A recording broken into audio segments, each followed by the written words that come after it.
Life on my ranch had always followed a steady, predictable rhythm. Sunrise meant open skies stretching endlessly over rolling land, the quiet sounds of animals moving through the morning mist, and the kind of peace that only comes from being far enough away from neighbors to forget they exist. I had chosen this property for that exact reason.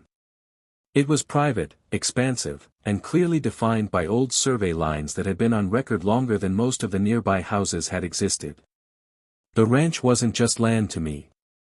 It was freedom, investment, and a lifestyle I had worked years to afford.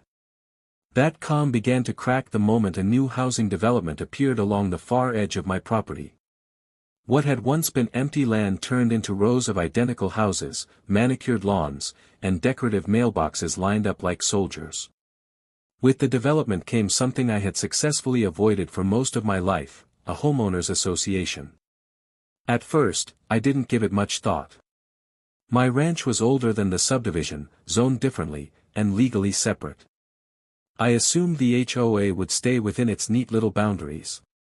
That assumption didn't last long. It started small, the way these things always do. I noticed unfamiliar cars slowing down near my fence line, people stopping to take pictures of my pasture as if it were some kind of scenic attraction. Then came the flyers. Someone had left a brightly colored notice on my gate, explaining upcoming community improvements and shared space initiatives. The wording felt odd, especially since my ranch wasn't listed on any HOA documents I'd ever seen. At first, I ignored it. HOAs loved paperwork, and paperwork had a way of correcting itself when challenged by actual property law. But the visits increased. I started seeing HOA board members walking along the edge of my land, pointing, measuring, and making notes. They never asked permission. They acted as if my ranch were already part of their plans. The real trouble arrived one afternoon when I returned from town to find survey flags planted several feet inside my property line. Bright orange, impossible to miss, they cut into the grass like warning signs. Someone had marked off a section of my pasture as if it were scheduled for construction. That was the moment irritation turned into concern. I pulled the public records that evening, reviewing my deed, maps, and county zoning documents. Everything was exactly as it had always been. My land was mine, clearly defined, with no easements, no shared access agreements, and certainly no HOA authority. Yet the next day, another notice appeared. This one was bolder, more aggressive, declaring that portions of my ranch were community access areas, intended for walking trails and recreational use by residents. The wording wasn't just wrong. It was threatening. According to the notice, the HOA believed that historical use of the land by nearby residents gave them rights over it. They claimed that because children had occasionally crossed the edge of my property before the subdivision was built, that land had somehow become communal. It was a logic so twisted it would have been laughable if it weren't being presented with such confidence. I could feel the tension building, like pressure before a storm. A week later, the HOA president, a woman who embodied every stereotype of authority without accountability, showed up with 2 board members. They stood at my gate, arms crossed, surveying my ranch as if evaluating an unruly employee. Their body language made it clear they believed they were in charge. They left behind a formal letter, printed on glossy paper, stating that my ranch's boundaries were under review, and that until the matter was resolved, I was expected to allow community access to certain areas. They even included a rough map, casually carving out a chunk of my land as if it were theirs to distribute. That was the moment disbelief turned into resolve. I knew exactly what this was. The HOA had grown too confident, too used to controlling every blade of grass within their subdivision. They saw open land and assumed it was wasted space, something to be regulated, improved, and claimed. My ranch didn't fit their vision, and instead of respecting that, they decided to rewrite reality. I contacted a property attorney the next morning. He reviewed the documents and laughed in disbelief before reassuring me that the HOA had absolutely no claim. But he also warned me that logic and legality didn't always stop these situations from escalating. HOAs thrived on intimidation, paperwork overload, and the assumption that most people would fold under pressure. I wasn't most people. Over the following days, the HOA doubled down. More notices appeared. Emails were sent to residents describing my ranch as uncooperative and hostile to community values. They framed themselves as the victims, claiming I was denying children safe recreational space. Meanwhile, residents began wandering closer, some even stepping onto my land as if testing boundaries. Each step felt like a challenge. I realized then that signs and letters wouldn't be enough. This wasn't just about paperwork anymore. It was about control. The HOA wanted a public show of authority, and if I didn't respond decisively, they would keep pushing until my ranch became their next amenity. That's when I started planning something they wouldn't be able to ignore. I wasn't going to argue in meetings or drown in emails. I was going to enforce my boundaries in a way that was legal, unmistakable, and impossible to misinterpret. Something that would make it very clear where community property ended and private land began. As I looked out over my pasture that evening, the idea began to take shape. It wasn't about aggression or revenge.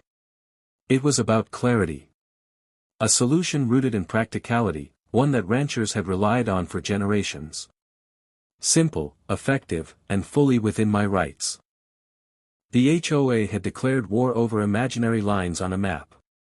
I was about to respond with a boundary they could feel.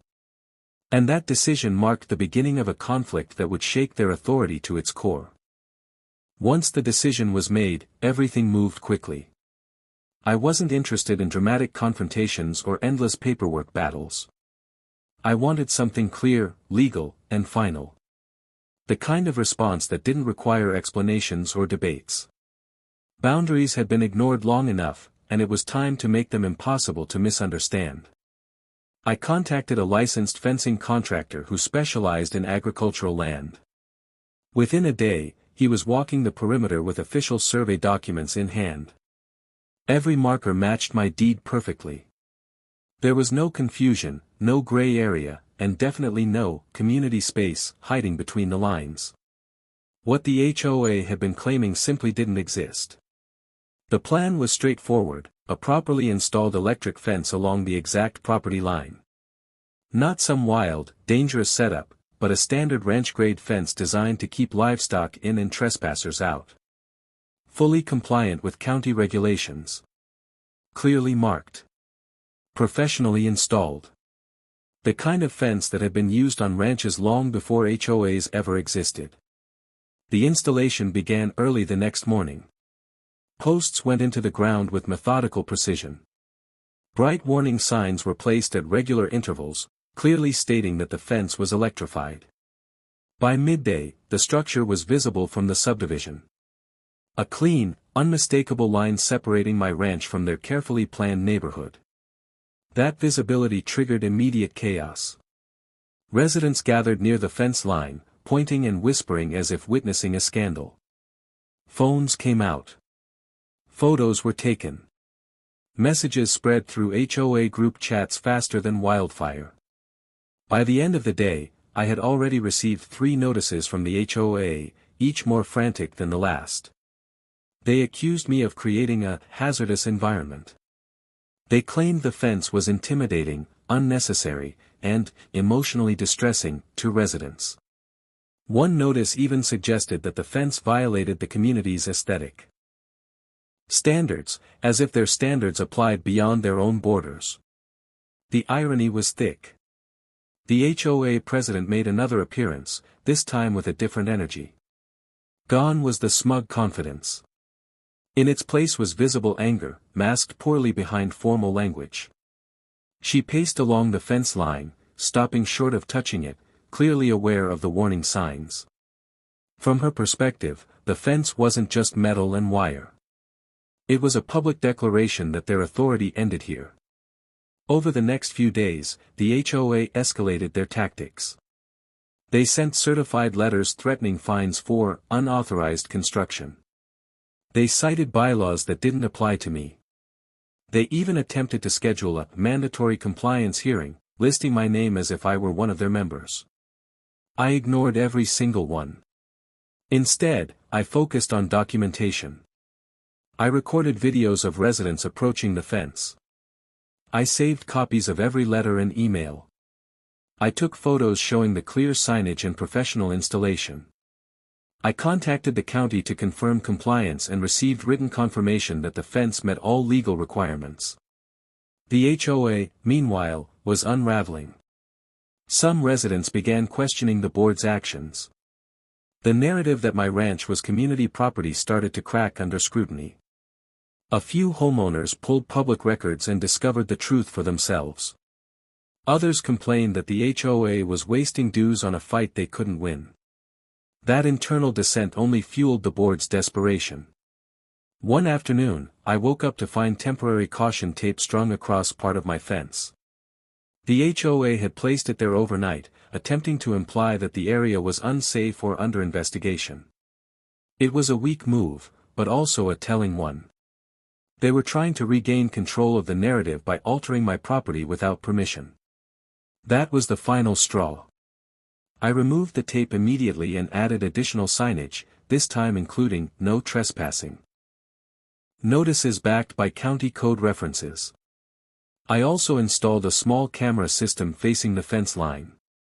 Not hidden. Not secretive. Just visible enough to discourage anyone from testing their luck. The effect was immediate. Residents stopped approaching the fence.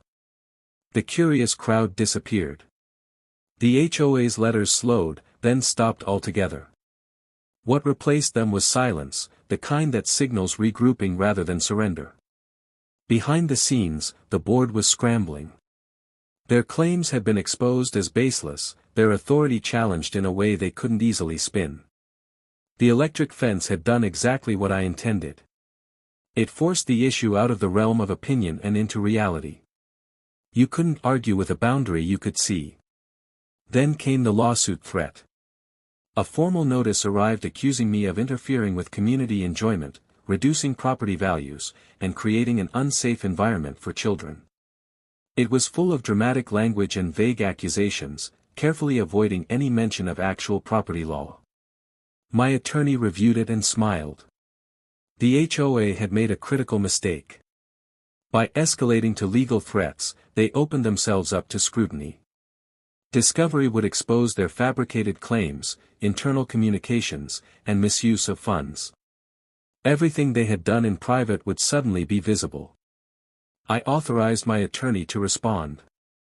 The reply was concise, factual, and devastating. It included survey records, zoning confirmation, fence compliance documents, and a warning that any further trespass or harassment would result in legal action against individual board members personally. That response shifted the balance completely. Within days, rumors began circulating that the HOA board was in crisis. Emergency meetings were held. Residents demanded explanations. Some questioned whether the board had knowingly misrepresented property boundaries. Others wanted to know how much HOA money had already been spent on legal posturing. The electric fence had become more than a boundary. It was a symbol. It represented the moment the HOA's imagined authority collided with actual ownership. A reminder that control only exists where it's legally granted, not where it's loudly claimed. As I stood on my side of the fence one evening, watching the sun dip behind the hills, I felt the tension finally start to ease. The ranch was quiet again. The animals were calm. The line was clear. But deep down, I knew this wasn't over yet. The HOA had backed itself into a corner, and organizations like that rarely accept defeat gracefully. They lash out. They look for someone to blame. And when they do, they often make the biggest mistakes of all. What they didn't realize was that their next move wouldn't just fail. It would expose everything. The silence from the HOA didn't last long, but when it broke, it did so in a way that revealed just how fragile their authority had become. What once felt like an unstoppable force was now stumbling, weighed down by its own arrogance and poor decisions. The electric fence still stood, humming quietly along the property line, doing its job without drama or attention. And that quiet efficiency only made the HOA's next move look even worse. They filed their complaint anyway. It wasn't a lawsuit in the traditional sense, more of an aggressive legal bluff dressed up as formal action. The document accused me of emotional distress, safety violations, and obstruction of community resources. Reading it felt surreal. My ranch, a property that existed long before their subdivision, was being described as if it were a rogue element inside their neighborhood. What the HOA didn't realize was that this filing triggered a chain reaction they could no longer control. The county responded first. Once the complaint landed on a clerk's desk, officials reviewed zoning maps, historical deeds, and the original subdivision plans. That review alone dismantled the HOA's entire narrative. My ranch wasn't just separate, it was explicitly excluded from any HOA authority. There were no shared easements, no implied access rights, and no historical usage that could override a recorded deed. Then came discovery. Emails between board members were requested. Internal meeting notes were reviewed. Expense reports were examined. And that's where everything fell apart. The records showed that the board had known, from the very beginning, that they had no legal claim to my land. They had discussed it internally and decided to push the issue anyway, assuming I would give in rather than fight. That assumption proved costly. Residents began demanding access to those records as rumors spread. HOA members wanted to know why their dues were being spent on a land grab that was doomed from the start. The board attempted damage control, releasing carefully worded statements that blamed misunderstandings and communication errors. But the documents told a different story. The electric fence, once labeled as a hazard, now looked like a reasonable response to harassment.